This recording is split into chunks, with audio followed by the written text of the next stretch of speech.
يا من صليت بكل الأنبياء يا من في قلبك رحمة للناس يا من ألفت قلوبا بالإسلام يا حبيبي يا شافعي يا رسول الله।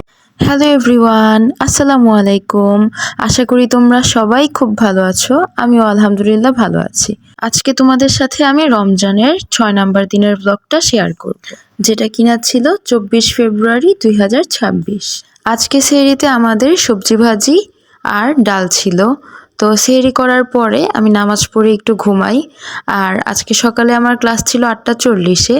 তো এখন আমি সকালের ক্লাসে যাওয়ার জন্য রেডি হচ্ছি। আর রেডি হওয়ার সময় তো মুড সুইং আমার হবেই, যেমন তোমরা ভিডিওতে দেখলা। প্রথমে আমি ঘড়িটা পরলাম, ওটা চেঞ্জ করে আমি আবার ব্রেসলেট পরতেছি, কিছুটা এরকমই। তো যাই হোক, দেখতে দেখতে আমি রেডি হয়েই গেলাম। আর তোমরা আমাকে একটু বলবা যে আমাকে দেখতে কেমন লাগছে। আমি একদম সিম্পলভাবে রেডি হয়েছি। তো এখন আমি ক্লাসে যাচ্ছি, যদিও আমার বাসা ভার্সিটির খুব কাছে, বাট হাতে সময় কম, সেজন্য রিক্সা নিয়ে নিলাম। আজকের রুটিনে আমার টোটাল 3টা ক্লাস আছে। প্রথমে কেমিস্ট্রি, তারপরে ফিজিক্স, এরপরে ফিজিক্স ল্যাব। মানে আজকের দিনেই আমার সবচেয়ে ইজি রুটিন অন্যান্য সব দিনের সাথে তুলনা করলে। আগে যখন ছোট ছিলাম, স্কুলে বা কলেজে থাকতে রেগুলারলি একই টাইমে ক্লাস শুরু হতো, একই টাইমে ক্লাস শেষ হতো।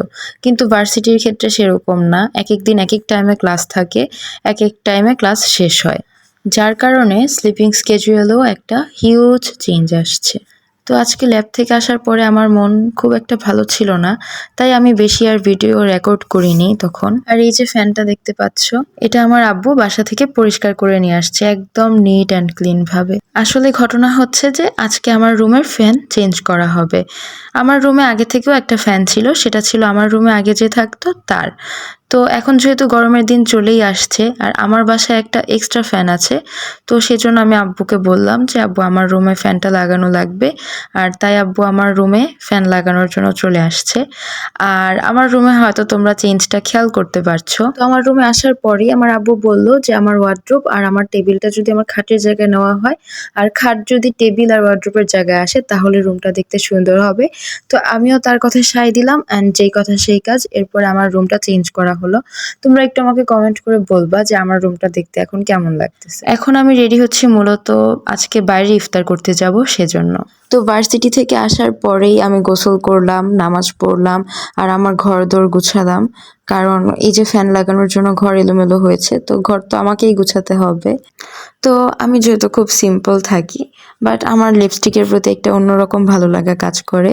তো আজকে আমি আমার এই লিপস্টিকটা দিব। আমার একবার ইচ্ছাও হয়েছিল যেন তোমাদের সাথে এটার শেডটা আমার হাতে একবার মার্ক করে দেখাই, কিন্তু আমার অনেক ফেভারিট, তো এজন্য এটা হাতে মার্ক করে এটা নষ্ট করতেও আমার ইচ্ছা করছিল না। আসলে এটা আমার এত বেশি ফেভারিট, এত এত। লিপস্টিকটার ব্র্যান্ডের নাম হচ্ছে মিস্টার অ্যান্ড মিসেস, আর শেড নাম্বার 14। তো আমি অ্যাজ ইউজুয়াল যেভাবে রেডি হই সেভাবেই রেডি হয়েছি। আর এই যে পন্ডস ক্রিম তো সবসময়ই দিই, এটা আমি ময়শ্চারাইজার হিসেবে ইউজ করি। আর যদিও কাজল দেওয়ার ইচ্ছা ছিল, কিন্তু পরে আর কাজল দেই নাই, কারণ খুব টায়ার্ড লাগছিল। আর আমার আসলে বুঝছো, প্রতিদিনই ইচ্ছা করে তোমাদের সাথে ব্লগ দেই। আমি প্রতিদিনই ভিডিও রেকর্ড করি। তোমরা যারা আমার ইউটিউবে আমার ব্লগগুলো দেখো, তোমরা ইউটিউবে আমাকে অনেক কমেন্ট করেছো, অস্ট নিয়ে অনেক কমেন্ট করেছো, আমাকে স্টাডি ব্লগ নিয়ে অনেক কমেন্ট করেছো। আমি আশা করি সেগুলা 12 রমজানের মধ্যে আমি স্টাডি ব্লগ আপলোড করব। আর এরপরে 13 বা 14 রমজানের মধ্যে ইনশাল্লাহ আমি অস্ট নিয়েও ভিডিও আপলোড করব। তোমরা একটু ধৈর্য ধরো, আসলে অনেকগুলো ব্লগ জমে আছে, আর আমি বিভিন্ন ব্যস্ততার জন্য তোমাদের সাথে সেই ব্লগগুলা শেয়ার করতে পারিনি। মানে ভিডিও রেকর্ড করা হয়েছে, বাট এডিট করা হয়নি। তো আমি সেগুলো সব আপলোড করে শেষ করি, তারপরে সেগুলো তোমাদের সাথে শেয়ার করব। বাট অস্ট নিয়ে এত টেনশন করার কিচ্ছু নাই। তুমি যদি পাবলিকের প্রিপারেশন মোটামুটি নিয়ে থাকো, বা তোমার এইচএসসির প্রিপারেশনটা যদি মোটামুটি ভালো হয়ে থাকে, আশা করা যায় যে তুমি অস্টেও চান্স পাবা। তো এটা নিয়ে একদমই টেনশন করো না, তোমার বরঞ্চ তোমার হাতে যেই সময়টা আছে সেটাকে কাজে লাগাও। যেহেতু এক্সামটা এমসিকিউ বেসড হবে, সো তোমরা এমসিকিউ বেসড প্রিপারেশন নাও। আর যেহেতু ইঞ্জিনিয়ারিং ইউনিভার্সিটি, সো সেটার একটা টাচ আপ তো থাকবেই। তো যার কারণে বেটার হবে তুমি যদি সিকিউরিটি কোয়েশ্চেন ব্যাংকটা সলভ করো। বেটার বললে ভুল হবে, আমার কাছে মনে হয় যে এটাই বেস্ট হবে।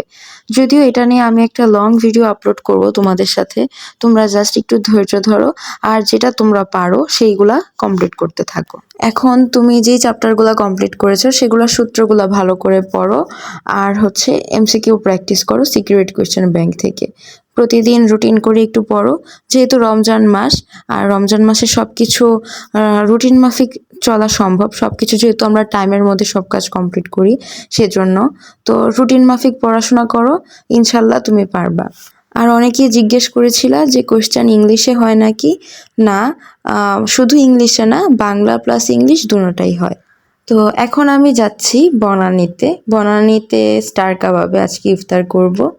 তো আমি গুলশান থেকে আজকে আমি শান্তা টাওয়ার থেকে গুলশান পর্যন্ত আসতে আমার অনেক সময় লাগে, প্রায় 1.5 ঘন্টার মতন লেগে যায়। সেখানে একটা বিশাল জ্যাম ছিল। এখন গুলশান 1 থেকে যাচ্ছি স্টার কাবাবে, বাট আমি তখন এত বেশি টায়ার্ড ছিলাম যে আমি বাসের মধ্যেই ঘুমায় যাচ্ছিলাম। আসলে ইফতারের এই শেষ সময়টাতে না অনেক বেশি টায়ার্ড লাগে, স্পেশালি ক্লাস থাকলে তো আরো বেশি টায়ার্ড লাগে। আগে যখন ছোট ছিলাম, ছোটবেলায় রমজান মাস আসলে একটা বিশাল বন্ধ পাইতাম, বিশাল একটা ছুটি পাইতাম। রমজানের 30 দিনের ছুটি প্লাস ঈদের ছুটি প্লাস সামার ভ্যাকেশন সব কিছু একসাথে থাকতো। আর এই বন্ধে আম কাঁঠাল সব কিছু খাওয়া হতো। এই যে দেখো এই গাছটা, ঢাকার মধ্যে অনেকগুলা গাছই দেখলাম, মাশাল্লাহ এত ভালো লাগছিল, গাছগুলাতে এত মুকুল হয়েছিল। আর এখানে ফ্রিতে ইফতার বিতরণী হচ্ছিল। আমাদের গাজীপুরের রাজবাড়ির মাঠেও এভাবেই ইফতার বিতরণী হয়। আসলে মাঝে মধ্যে আমরা অনেক কিছু নিয়ে আফসোস করি যে আমার এটা কেন নাই, ওইটা কেন নাই। বাট আমরা যদি এটা চিন্তা করি এভাবে যে আমরা যে লাইফটা লিড করতেছি এটা আরো অনেক মানুষের একটা ড্রিম লাইফ। সো নিজের লাইফ নিয়ে, নিজের যা আছে সেগুলো নিয়ে খুশি থাকা উচিত। আলহামদুলিল্লাহ আমার যা আছে আমি এটাতেই সন্তুষ্ট আর আমি অনেক খুশি। দেখো যেমন আজকে আমার রিজিক আছে বাইরে ইফতার করার, তো আমি বাইরে ইফতার করতে যাচ্ছি। আর আমি আজকে সকালেও জানতাম না যে আমি আজকে বাইরে যাব, বাইরে ইফতার করব। আমি যখন ক্লাসে ছিলাম তখনও ভাবছিলাম যে আজকে বিকালে মানে আজকে ইফতারিতে কি খাওয়া যায়, কি করব, কি খাবো আজকে। তো দেখতে দেখতে এখন আমি স্টার কাবাবের বনানী ব্রাঞ্চে চলে আসছি। আর এখানে আসলে এত বেশি ভিড় ছিল, এত মানুষ ছিল। আর এটা ছিল একদম ফার্স্ট ফ্লোরে, এখানে সব এইসব আইটেমগুলো ছিল। তারপরে সেকেন্ড ফ্লোরেও অনেক ভিড় ছিল, থার্ড ফ্লোরে আমি বসছি, 4 নাম্বার ফ্লোরেও অনেক মানুষ, 5 নাম্বার ফ্লোরেও, 6 নাম্বার ফ্লোরে মানুষের নামাজের ব্যবস্থা ছিল। আর আমার না গরুর মাংসের চেয়ে কালা ভুনা বেশি পছন্দ, মানে গরুর মাংসের লাল ঝোলের চেয়ে কালা ভুনা অনেক বেশি পছন্দ, অনেক মানে অনেক। আর সেটা যদি একদম সলিড পিস দিয়ে করে, একদম সলিড মানে যেখানে কোনো চর্বি বা হাড্ডি গুড্ডি থাকবে না, তাহলে তো কথাই নেই। আর তারপরে সেটা যদি রুমালি রুটি দিয়ে সার্ভ করে তাহলে তো সেরা। বাট এবার খাওয়া নিয়ে অনেক ইমাজিনেশন করা হয়ে গেছে, এখন ইফতার করার টাইম। যেমনটা তোমাদেরকে বললাম যে এখানে অনেক ভিড় ছিল, সো ইফতার প্লেটার শেষ হয়ে গিয়েছিল, তাই আমি এখানে কাবাব প্লেটার নিয়েছিলাম, সাথে অল্প কিছু এক্সট্রা ভাজা পোড়াও নিয়েছিলাম। আর এই জিলাপিটা না অনেক অনেক মজা ছিল। তো আজকের ভিডিও এখানেই শেষ হয়ে যাচ্ছে। তোমাদের যদি আমার ব্লগটা ভালো লাগে তাহলে অবশ্যই লাইক দিয়ে দিবা, আমার পেজে ফলো দিয়ে দিবা, অ্যান্ড আমার ইউটিউবে দেখে থাকলে সাবস্ক্রাইব করে দিবা। আল্লাহ হাফেজ সবাইকে।